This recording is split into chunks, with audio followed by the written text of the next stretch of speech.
Querido povo de Deus, sejam todos bem-vindos. Estamos iniciando mais um podcast Conexão em Fé. Hoje, dia 24 de julho, estamos iniciando uma semana muito abençoada, com datas muito festivas. Vamos passar aí pelo dia de São Tiago, dia do agricultor, dia de São Cristóvão, padroeiro dos motoristas. Queremos cumprimentar todos os motoristas, pedindo as bênçãos de Deus para todos que estão no trânsito. E também o dia dos avós, que vamos celebrar São Joaquim e Santa Ana, os avós de Jesus. Então queremos louvar a Deus pela vida dos nossos avós. Cada vez mais importante essa presença dentro da vida familiar.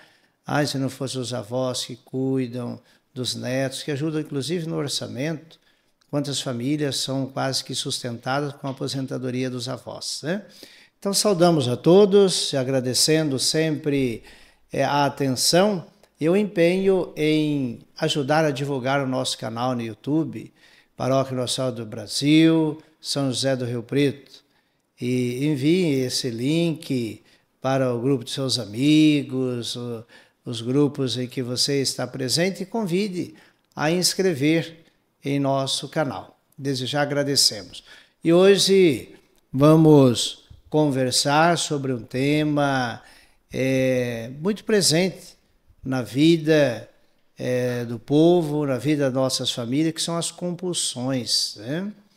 E conversar com alguém que passou por uma compulsão e hoje vive uma vida de recuperação.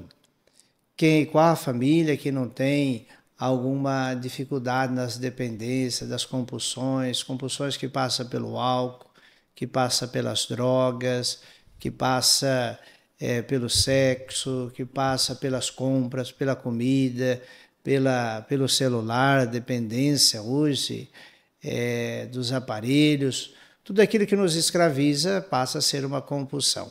E nós convidamos hoje o Rodrigo, que é uma liderança nesse tema da sobriedade. Escolhemos até um tema que inspirou a igreja em uma campanha da fraternidade: vida sim, droga não. Rodrigo, seja bem-vindo em nosso podcast e que bom tê-lo aqui conosco. Quero agradecer aí a oportunidade, o convite, para poder passar uma mensagem aí de fé e esperança, né, para as pessoas que têm o problema dentro de casa. Eu falo das pessoas porque normalmente a pessoa, quando o próprio viciado, a própria pessoa que está no uso, na compulsão, ela não pensa, né? Então ela vive ali uma vida só para usar, ela usa para viver, né? Ela fica entregue, né? Então eu digo isso muito para as famílias, né, que acredita, né, que precisa acreditar, né, passar essa mensagem de esperança, de fé para quem está lutando para tirar alguém desse problema, né?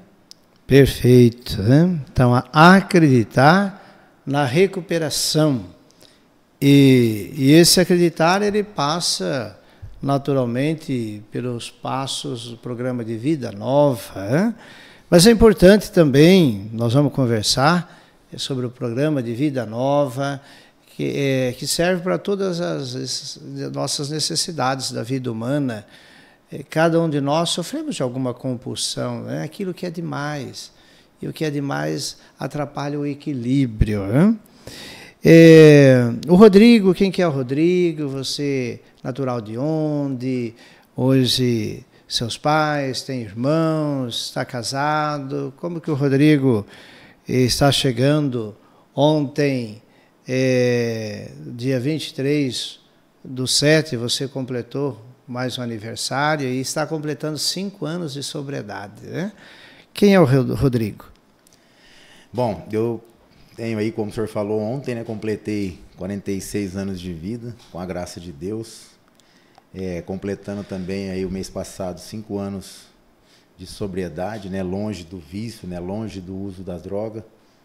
É algo muito marcante isso, porque olhar para a história e ver tudo que viveu, tudo que perdeu, né, todas as oportunidades que teve na vida, e hoje aceitar viver uma vida radical, né, para não voltar mais para o uso, para o vício, é uma coisa muito impressionante, impactante, assim, né, digamos, pelo fato de quando as coisas começam a acontecer e você vai perdendo o caminho, né, vai se perdendo no caminho, muitas vezes não percebe, né? Eu me recordo de momentos ali que as coisas estavam difíceis, estava apertado e dava um jeitinho ali de desfazer de algo de valor, né? E adquirir algo menor e sobrar um dinheiro e aí com isso continuar aquela vida, sabe? É como se fosse dar um passo para frente e 5 para trás, né? E não conseguir enxergar que estava vivendo assim. Então, isso é algo que marcou muito. E assim, nesses 46 anos, né, depois que eu comecei essa vida em sobriedade, né, há 5 anos, como eu falei, foi quando tudo começou a mudar, inclusive o relacionamento, porque claro que lá atrás, no início, eu tive alguns relacionamentos, né, que eu poderia classificar ser algo sério, algo de Deus, mas que pelas minhas escolhas eu fui deixando para trás.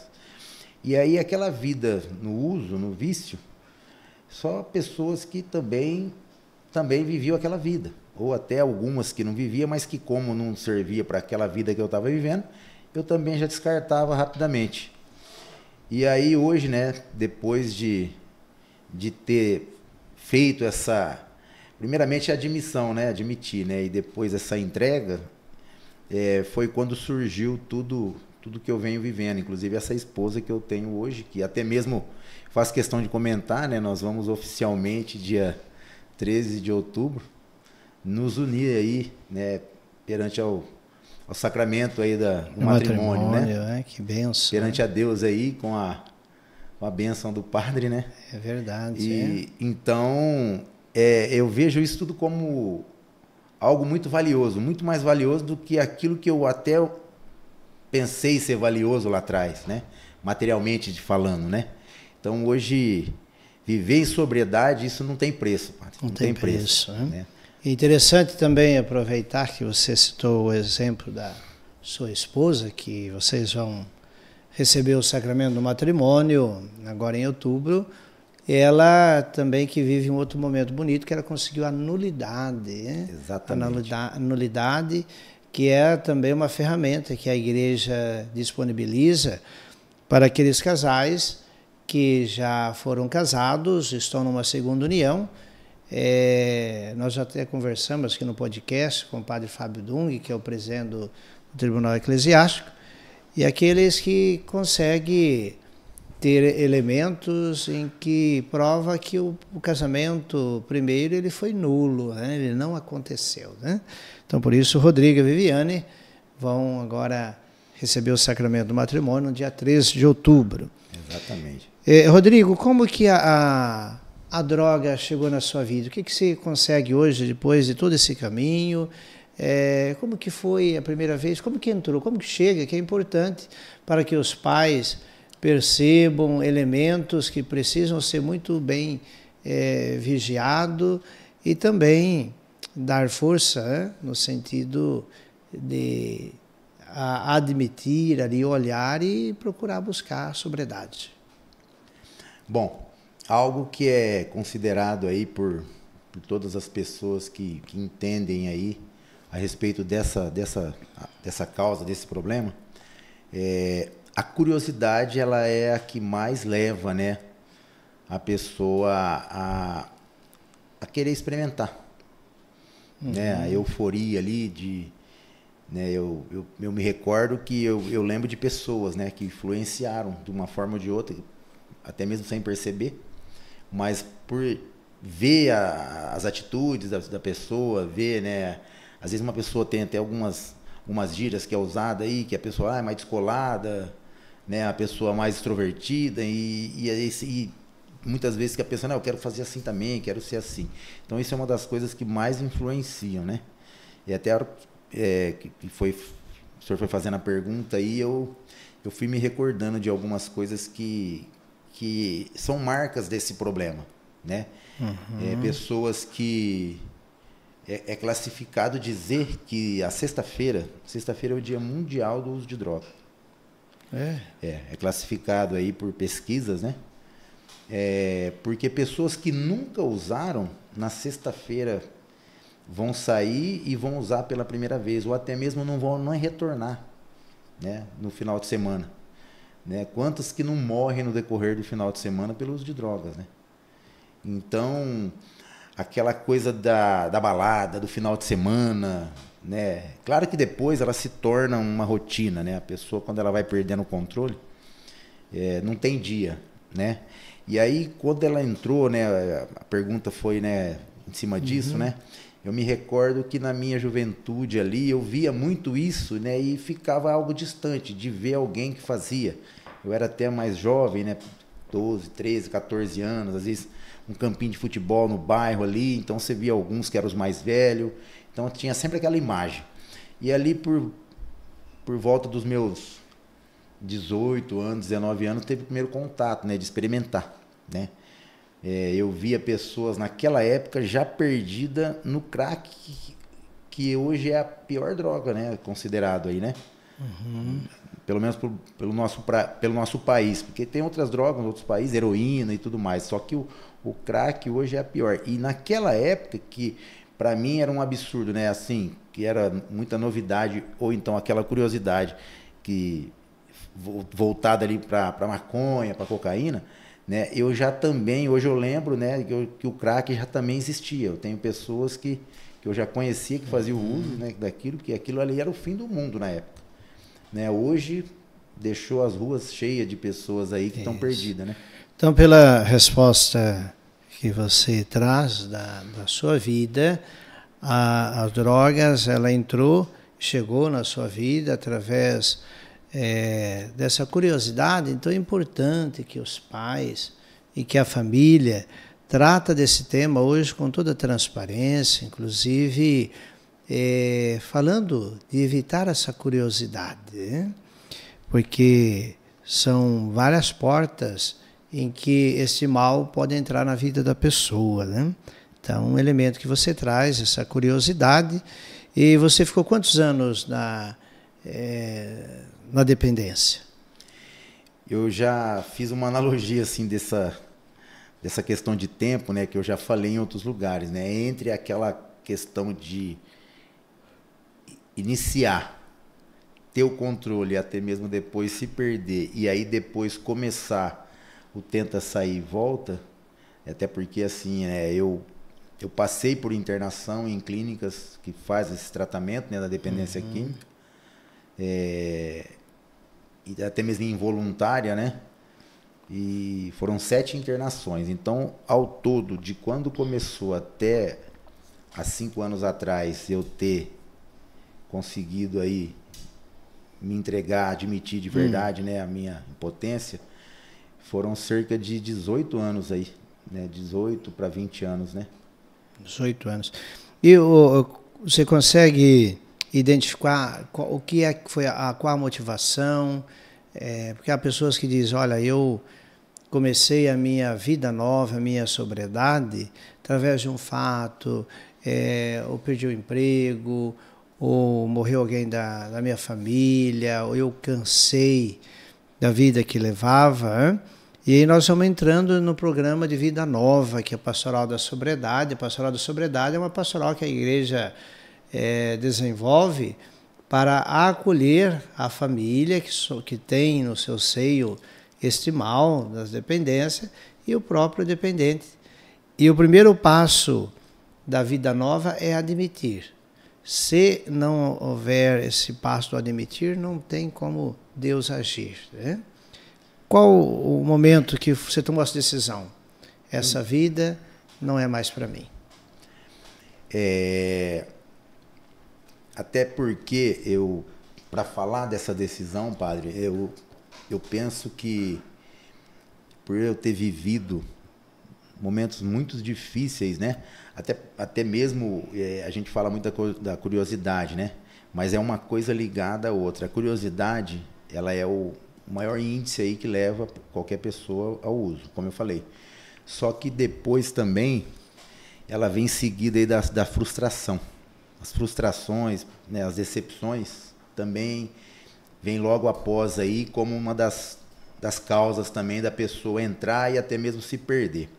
Eu até faço um comentário aí em relação a onde, né, eu também acabei me perdendo mais, me envolvendo mais, foi na época que eu era policial militar, eu fui policial militar por cerca de 8 anos, né? E até eu entrar mesmo, me ingressar, eu não tinha tanto assim envolvimento, nada, né? Foi algo que passou bem despercebido. Mas estando dentro da corporação, né, e é um emprego, né, um trabalho que envolve muito com problema, com coisa ruim, né? E a polícia só é chamada para resolver problema, né? Então ela está diante de muitas oportunidades ruins, né? Uhum. Então eu acredito que ali, né, estando ali já, né, vivendo ali dentro, né, da profissão ali, eu acredito que eu fui me familiarizando, infelizmente, com as coisas ruins. E isso daí foi entrando na minha vida. E aí foram, por cerca aí desse período que eu falei, de 18 a 20 anos aí, nessa luta desde do começar, aprofundar, se perder e lutar para sair. E aí a pergunta, né, de como foi, né? Como foi ali, o que foi que levou, né? O que é difícil é aceitar que não vai dar mais certo viver como eu vivia, né? Eu vou ter que abrir mão de muita coisa, né? Então acho que isso é uma das coisas que mais dificultam. E aí, depois de tanto sofrimento, tanta decepção, né? E aí até mesmo dentro de uma internação da minha última, né, que foi, né, a 7ª internação há pouco mais de 5 anos, foi quando eu realmente tomei essa decisão, né? Em momentos de espiritualidade ali, porque não tem outra forma, dentro de qualquer lugar que seja, onde a pessoa só tenha o problema com o vício, tirando aqueles casos que a pessoa já tem algum problema psiquiátrico, algum distúrbio, né? Sendo só o vício, não tem outra fórmula, não tem outro remédio, a não ser a palavra de Deus.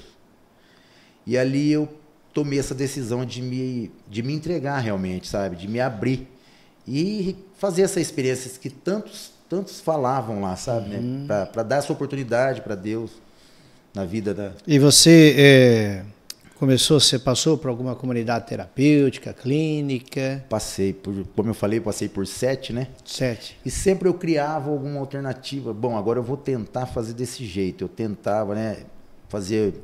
eu vou fazer um uso menor, né? Vou fazer vou ter um consumo menor agora.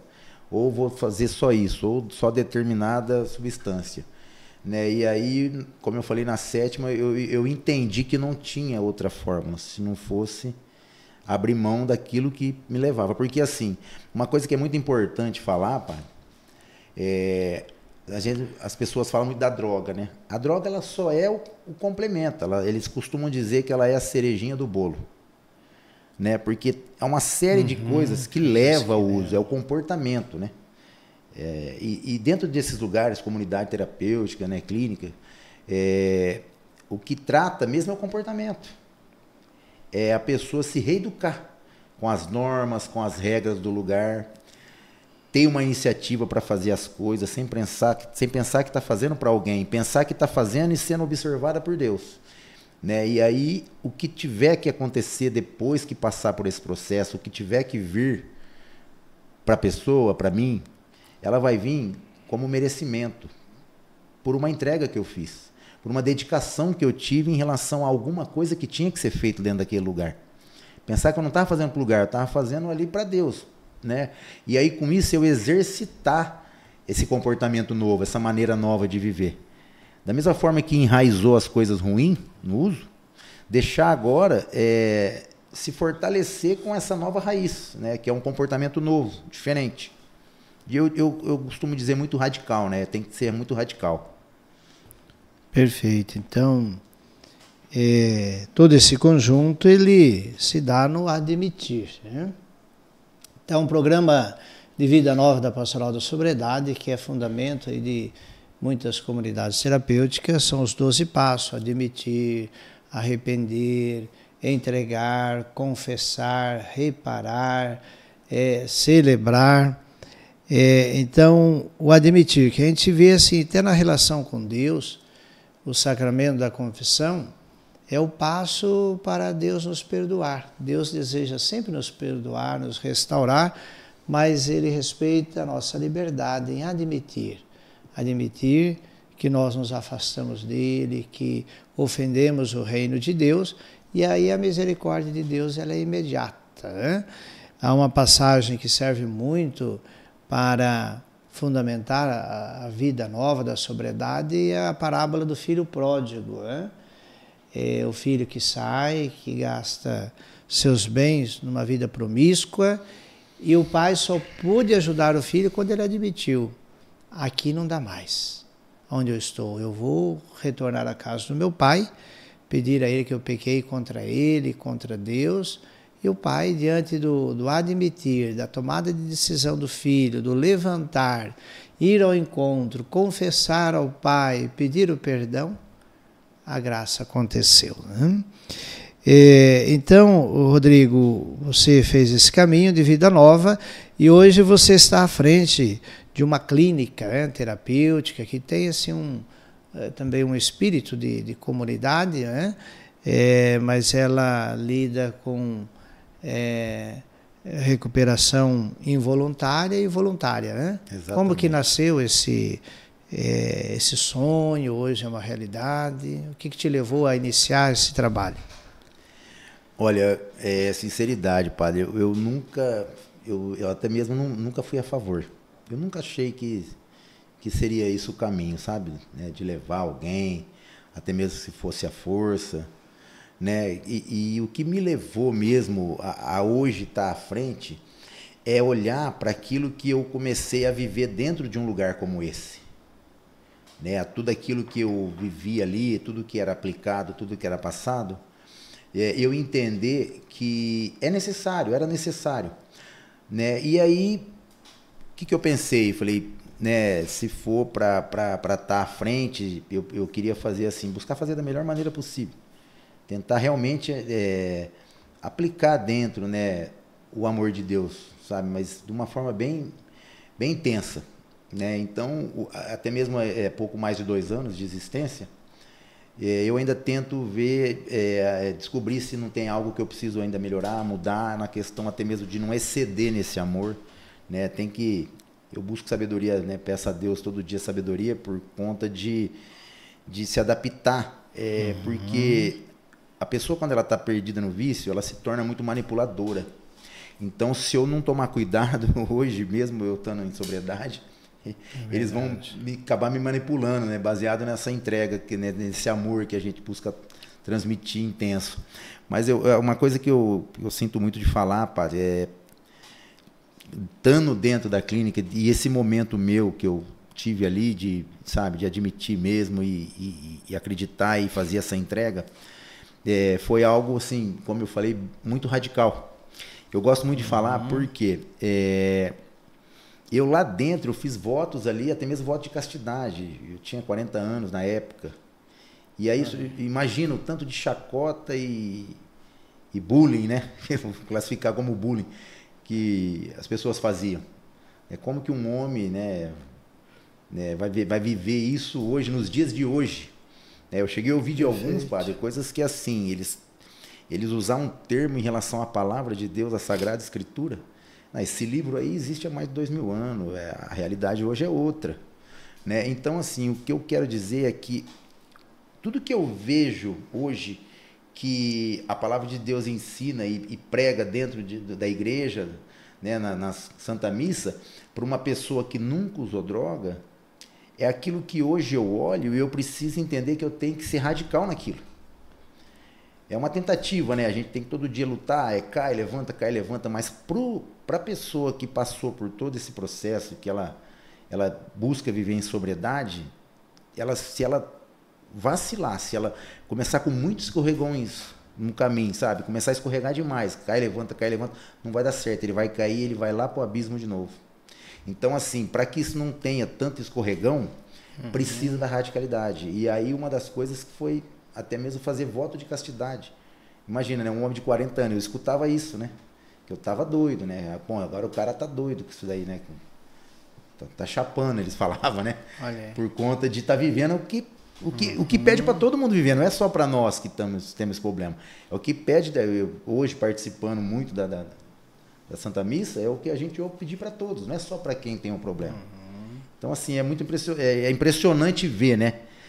Como que eu precisei mesmo, hoje eu olho, lutar para viver isso.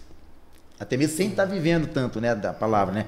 Eu estava naquele processo de início e hoje eu olho que era algo que eu pensei que tinha que ser feito mesmo e hoje eu tenho a certeza, ouvindo sempre, né? São Pedro, quando iniciou a comunidade terapêutica dele, ele pregava: sede sóbrio e vigilantes, eis que o vosso adversário está como leão a rugir, procurando a quem devorar. Então, São Pedro trabalhava essa espiritualidade da sobriedade e vigilância, né? Então, a sobriedade, ela tem essa espiritualidade da vigilância, sede sóbrios, né? Sóbrios tem a ver com equilíbrio. Você lembrou agora há pouco, Rodrigo, que uma das situações que leva à perda da sobriedade é passar por uma frustração, por uma decepção. E qual a dificuldade de nós humanos diante da decepção, da frustração, daquilo que não deu certo? É fugir. Então, procura fugir, ou vai para a bebida, ou vai querer compensar, né?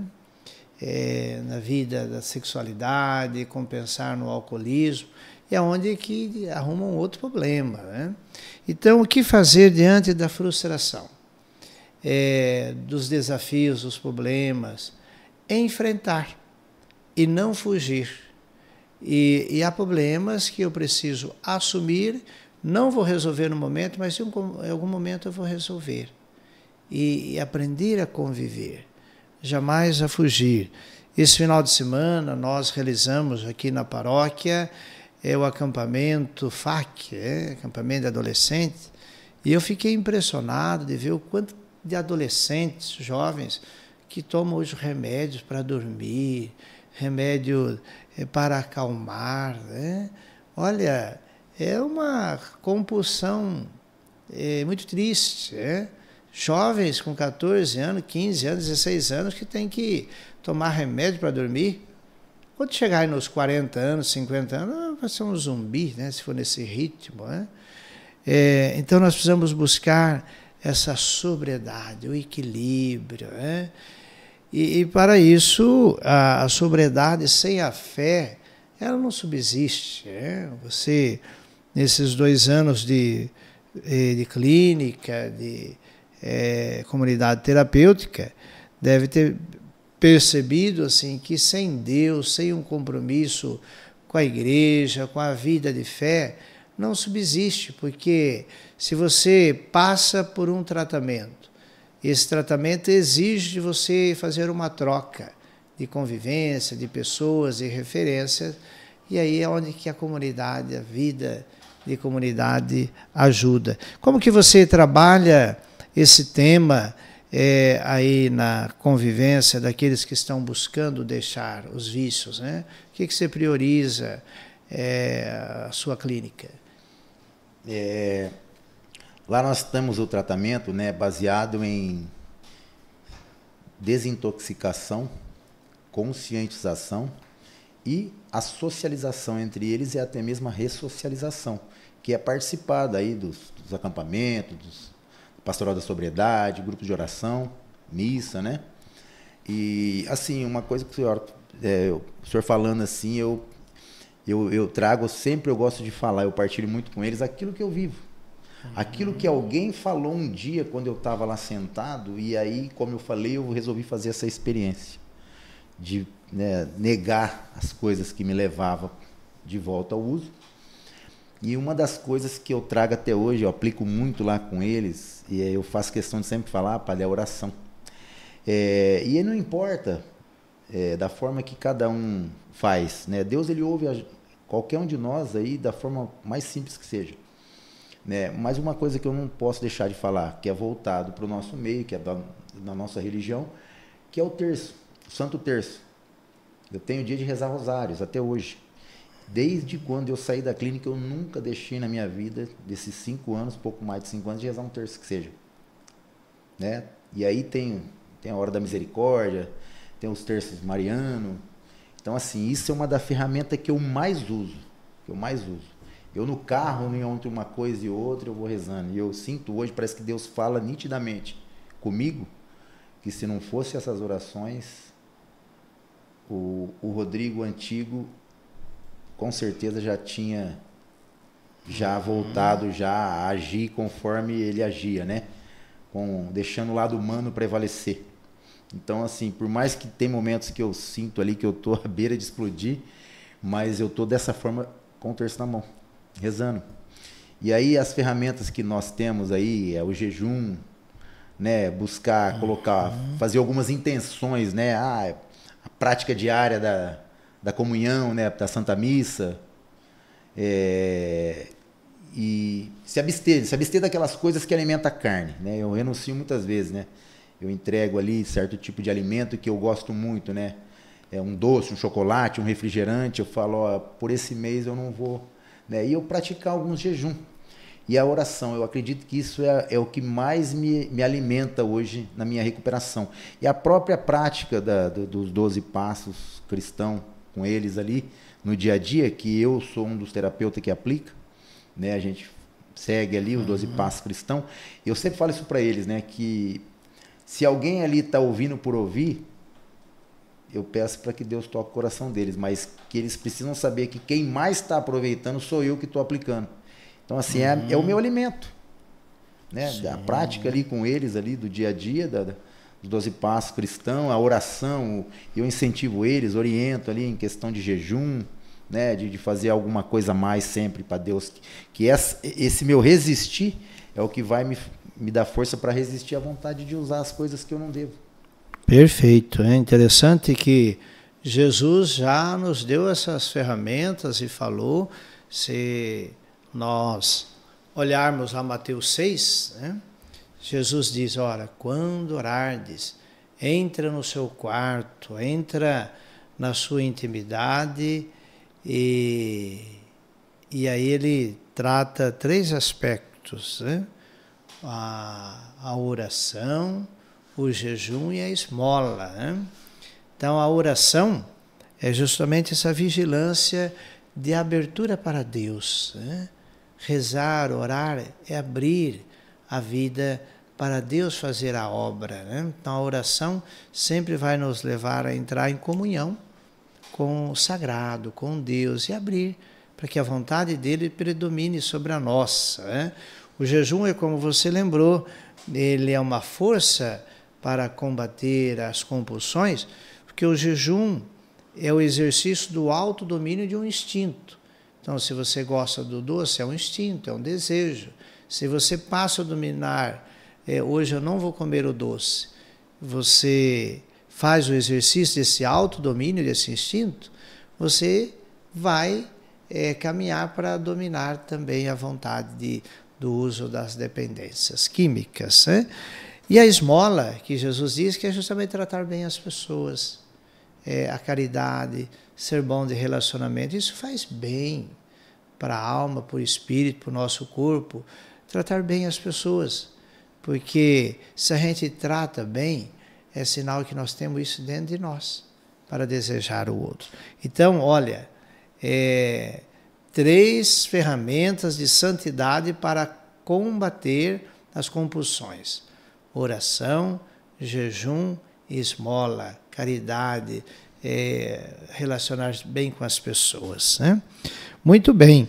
Também as 5 portas muito perigosas para o diabo trazer perda da sobriedade. E acontece, inclusive, com muitos que passam por comunidades terapêuticas e são picados desse veneno do diabo, que é arrogância, orgulho, egoísmo, autossuficiência e prepotência. Porque a gente vai se achando dono da gente mesmo, eu faço, eu posso, eu mando. Tudo isso tem a ver com a arrogância e o egoísmo. A pessoa olha só para si mesmo. Como que você vê essas portas para o pecado, o mal entrar na vida e destruir a sobriedade? Você sente esses sintomas naqueles que saem e depois precisam voltar para o tratamento? Sim, eu sinto, e é uma coisa que é importante falar.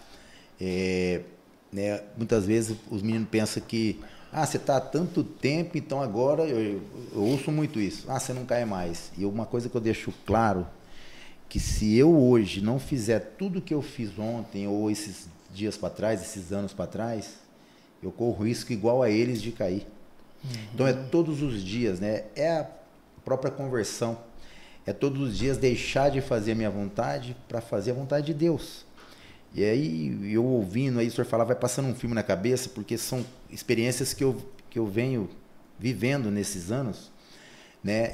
Eu lembro muito essa semana nós fizemos, o senhor falou da caridade, né? Da esmola, né? De fazer o bem. Essa semana a gente aplica um passo por semana, a gente pega aquela semana para seguir aquele tema, né? Essa semana a gente falou muito do 8º passo, que é fazer uma lista das pessoas que a gente tinha prejudicado, que a gente prejudicou, né? E nos dispuser a fazer reparações a todas elas, né? E aí são 7 passagens bíblicas por passo. E a passagem que a gente pegou essa semana está lá no livro de Gálatas, Gálatas capítulo 6, o versículo 7, 8, 9 e 10. São, né, 4 versículos que a gente pegou ali. E ali no primeiro fala, né, que fazendo tudo isso que a gente fez é como se a gente zombasse de Deus, né? De Deus não se zomba. E ali no versículo 9 e 10 fala que eu preciso fazer o bem. Eu preciso... Uma coisa que é um lema que eu aplico muito com eles, que é assim: eu passei ali dentro, fiquei todo esse tempo, e a hora que eu saio do portão para fora, eu estou bem, eu não posso erguer a cabeça e achar que agora eu vou viver. Então agora eu posso voltar a fazer as coisas. Eu não posso esquecer do que está caído ao meu caminho. De estender a mão por onde eu passo e ajudar aquele que está precisando. A gente busca fazer muito para eles ali, e eles falam, nossa, eu preciso te retribuir. Eu falo, não, você não precisa me retribuir. Amanhã ou depois vai cruzar alguém o seu caminho. Busca fazer o mesmo. Então, assim, fazer o bem, sem medida. Porque uma coisa que eu sempre pergunto para eles, eu falo para eles que é uma pergunta para mim. Será que eu sei quanto? Eu não sei, eu não faço ideia de quanto eu errei. Será que cada um sabe o tanto que errou? Então, assim, o bem, ele não tem medida.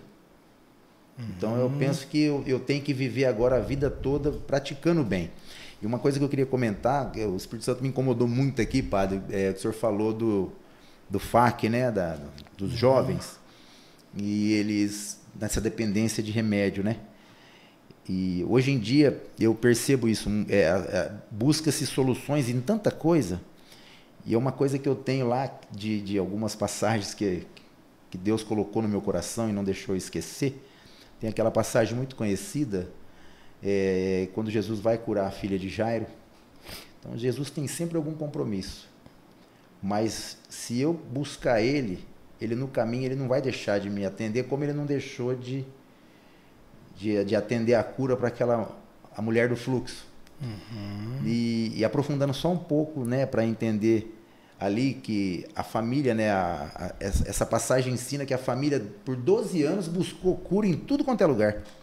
Tudo quanto é médico, tudo quanto é tipo de orientação.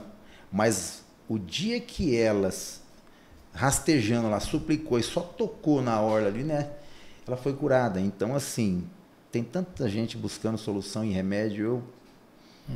O maior remédio é Deus. A pessoa precisa buscar através aí da própria vida em oração se libertar, né? Tem curas que tudo bem, o remédio foi criado aí pela medicina, a medicina foi criada por Deus, mas eu preciso primeiro ir na raiz, que é Deus, e aí, se for necessário, algum remédio. né? Mas como olhar para... Eu estou só tomando remédio, mas como que está a minha vida de oração? Como é que está a minha comunhão com Deus, né? Fazer uma analogia para ver se de repente não está buscando primeiro o remédio para depois... Você trazendo esse tema, também é algo muito presente, que nós queremos, sempre que algo de fora venha, entre na minha vida e resolva sem eu fazer algo, né? Então, eu vou tomar um remédio para que o remédio venha e faça em mim algo que eu mesmo estou disposto a fazer, né? Então, a conversão e a sobriedade, eu preciso tomar essa decisão interiormente, né? Exatamente. Buscar, né? Exatamente. Só um pequeno comentário, que é uma coisa que é assim, é até engraçado, padre, porque como as pessoas veem que a gente está nesse propósito diferente, né, nessa vida diferente, vida nova, né? Tanto de procura de pessoas, né, querendo saber o que foi, onde foi, como foi, o que aconteceu. Mães aí que buscam perguntar para minha mãe, sabe, pessoas que, nossa, mas como que ele conseguiu? E aí, o que eu não posso deixar de falar, né, como que foi? Foi Deus. Né? E é impressionante, baseado nisso que a gente falou, de buscar em remédios, né, as pessoas ainda falam assim para mim, não, tudo bem, eu sei que foi Deus, mas aí, me conta, mas como foi, sabe? Então, assim, não tem essa sensibilidade de entender, né, que só de falar Deus tem uma dimensão muito grande, né, de como foi ter buscado em Deus, né? Que não é só, tudo bem, foi Deus, mas tá, mas o que você fez? Tem um remédio? Porque é uma decisão, Rodrigo, interior, assim como eu decido colocar o meu corpo para servir as drogas, servir o mal, colocar Deus é uma decisão onde a partir de agora em diante eu vou colocar meu corpo, minha vida para servir a obra de Deus. Então, fé é uma decisão, sobriedade é uma decisão, a nossa vida é feita de escolhas. Exatamente. E você escolheu iniciar uma clínica terapêutica, Espírito Santo. Quem é que pode procurar? E como é que vocês fazem o acolhimento ao involuntário, ao voluntário? Como que as pessoas podem chegar à clínica terapêutica Espírito Santo? Eu posso deixar aí depois também, se eu quiser divulgar aí o telefone, né? Nós estamos sempre aqui presente, a paróquia também. Eu não posso deixar de agradecer, padre, o apoio que o senhor sempre tem prestado. A gente tem lá alguns meninos que vieram, chegou mais um hoje, do Banho Solidário. Banho Solidário. Né, eles foram levar e assim, a gente tem essa ligação, é muito, muito bacana, porque com isso eu consigo estar próximo daquilo que para mim é o importante ali, que é a oração, que é a espiritualidade, né? Então, próximo da paróquia, próximo tem um que trabalhou no acampamento lá, o Rafael, né? Ele está lá presente no FAC, né? Isso. Ele fez o último sênior, está presente nesse agora, né? No FAC. Tem os meninos que estão aqui, né? O Anderson, o Paulo, que já estão trabalhando aqui na paróquia. A gente tem vários que passaram por lá e estão empregados em outras empresas. Então, assim, quem precisar, quem quiser saber um pouco mais, pode entrar no contato conosco. Tem um Qual que é o telefone? É o 17, né? 99756-2023. Esse é o próprio contato aí da instituição. Unidade Terapêutica Espírito Santo. Ótimo. Espírito Santo que é o motor que move a ação do Pai, a ação do Filho. Espírito Santo é o Espírito da relação, da amizade entre o Pai e o Filho, que gera o Espírito Santo.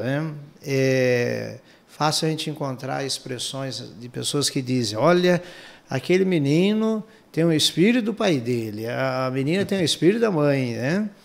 E a gente às vezes fala isso em questões negativas, né? Exatamente. Mas nós somos chamados a termos o Espírito de Deus. O Espírito, as escolhas, as decisões, o que nos movimenta. Então, o Espírito Santo, ele inclusive na teologia, ele é também dedicado como um motor de um veículo, que toca o veículo, aquilo que dá força, né, que dá andamento. E uma família que tem alguém na família que não quer o tratamento, a clínica ela vai, o involuntário é esse, ele não quer, mas a família não vê outra alternativa, pode entrar em contato com a clínica vai lá buscar. A gente tem as formas técnicas aí corretas, né, que preserva tanto a pessoa que está perdida naquele momento, quanto a equipe que está fazendo aquela remoção, né? Então a gente tenta da melhor maneira aí trazer ele para aquele espaço nosso ali. E ali a hora que chega, né, o ambiente nosso ali é muito bom. Eu sou suspeito em dizer, né, mas a gente busca fazer da melhor maneira possível.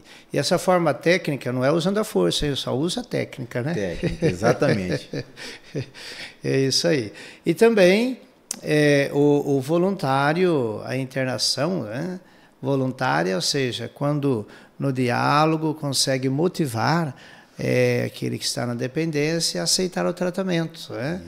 E ali você procura conservar, né, esse espírito da fé, da oração. Existe missa, existe a pregação dos valores, os passos aí da sobriedade. É importante que as pessoas em casa saibam que a sobriedade sem Deus ela não se sustenta, né?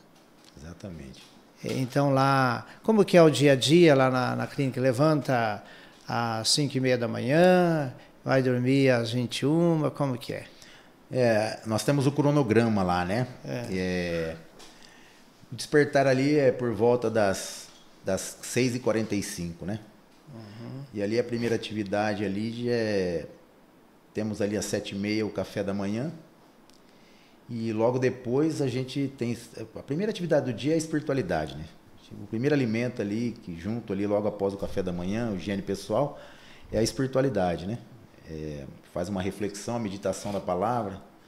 Nós temos a riqueza aí do dia a dia, a homilia do padre. A gente costuma acompanhar. A gente tem os dias que a própria missa, né? O padre tem ido lá. Verdade. E aí, assim, depois desse momento, a gente tem as nossas atividades inclusivas, onde cada um cuida do seu espaço ali, faz as higiene do lugar, né, a limpeza. E temos depois ali, ainda na parte da manhã, uma reunião terapêutica, né? Temos as reuniões terapêuticas, tem as motivacionais, tem as que passam aí os planos de prevenções à recaída, tem as terapias de racionais emotiva, né? Temos as reuniões de sentimento. Então aí na parte da tarde tem sempre também uma outra reunião que engloba isso tudo. Temos ali alguns momentos de atividade física, final da tarde tem o futebol, né? A gente sempre tem, né? E à noite também, todo dia da semana a gente tem uma atividade, né? Ou uma evangelização, né? Ou de algum movimento, alguma comunidade que vai, né? Toda semana vai diversas ali, né? O pessoal tem sempre ido levar a palavra. Tem umas videoterapia, tem pessoal da Pastoral da Sobriedade, né? Tá presente também. Tem ali o grupo do HINI, que é o próprio Narcóticos Anônimos, porque uma coisa que também eu faço questão de comentar, que o Narcóticos Anônimos fala muito do poder superior, né? A gente sabe que o poder superior é Deus, mas então tem essa forma também de tentar mostrar ali para eles Deus, né? Para que a gente não fale 100% ali só da forma religiosa, né? Então usar algum termo aí também que faça com que ele abra a mente e aí com isso ele venha para o lado religioso, né? Então, o cronograma nosso é esse, o recolher ali por volta das 21h30, né? Tem um dia da semana ali, a quarta, a gente costuma liberar um momento mais livre ali para eles verem o futebol, né? Sábado e domingo tem as atividades da manhã, a espiritualidade, geralmente a parte da tarde também é mais tranquilo, tem o futebol, agora tem a piscina, né? Beleza, então, né? a gente olha, quantas coisas gostosas de ressocialização, né? Saber Exatamente. que a vida ela é um conjunto de disciplina, de coisas gostosas da vida, colocando sempre Deus no centro, né? Uma coisa que eu quero só comentar também, que a gente busca também não deixar a pessoa ali terminar e principalmente aquele que não tem uma opção, não tem nada, tem ali muitos que não tem nem família, né? O que a gente tenta é inserir no mercado de trabalho. eu estou com algumas coisas para acontecer, de alguns cursos técnicos de capacitação, padre. Inclusive, nós vamos criar um certificado até com o nosso timbre, né? Pessoas, professores que já se disponibilizaram ali para aplicar curso de eletricista, né? Algum curso básico, para que, de repente, a pessoa já saia encaminhada para o mercado de trabalho.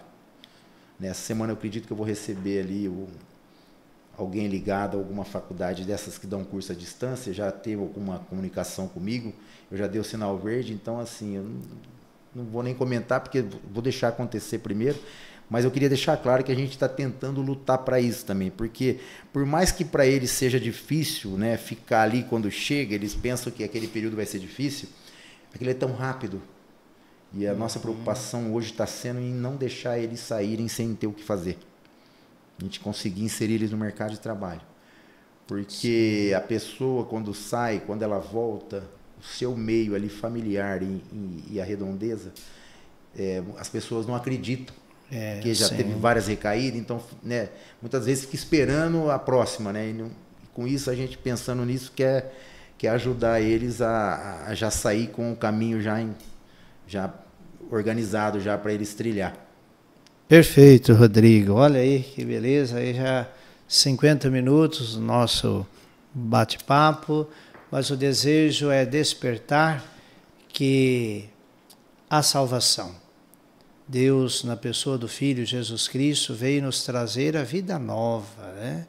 A vida em Cristo, uma vida liberta de todo tipo de compulsões, né? E que benção enxergar a obra de Deus na vida do Rodrigo e através da vida dele, quantas outras vidas estão sendo restauradas, né? Então, queremos agradecer, Rodrigo, pela sua presença aqui em nosso podcast Conexão em Fé e gostaria que você desse uma mensagem para todos que estão nos acompanhando no sentido de buscar a vida sempre, buscar a vida sempre e colocar Deus no centro. Eu queria deixar uma mensagem que eu tenho comigo sempre, né, que para as famílias, para qualquer pessoa que seja, nunca desistir de um dependente químico, sabe? Que dê uma oportunidade, que acredite nele. Porque eu, assim como o padre falou hoje, a gente, né, através da nossa vida, através da minha vida, eu consegui também incentivar outros. É uma frase que eu sempre levo, né, para a minha recuperação, é deixar claro para qualquer família que seja, que há vida após as drogas. Né, eu dei muito desgosto, né, deixei muitas lembranças ruins, né, para minha família, fiz meu pai e minha mãe sofrer, e hoje eu não posso deixar de falar que Deus ele me proporcionou dar esse prazer para meu pai, para minha mãe, para minha família hoje de estar vivendo uma vida nova, uma vida em sobriedade, né? Então eu queria deixar a mensagem para que as pessoas acreditem, nunca deixe de acreditar num dependente químico, porque eu ouço muito, padre, a pessoa falar que isso não tem mais jeito. Eu era taxado dessa forma. Estou aqui. Então, se eu posso, qualquer um outro pode também. Que bom. Agradecemos, Rodrigo, agradecemos a sua audiência e sempre lembramos, ajuda a divulgar esse canal, pois é uma ferramenta que queremos levar a evangelização, a informação, levar vida. Obrigado a todos, que Deus abençoe e que tenham uma semana maravilhosa.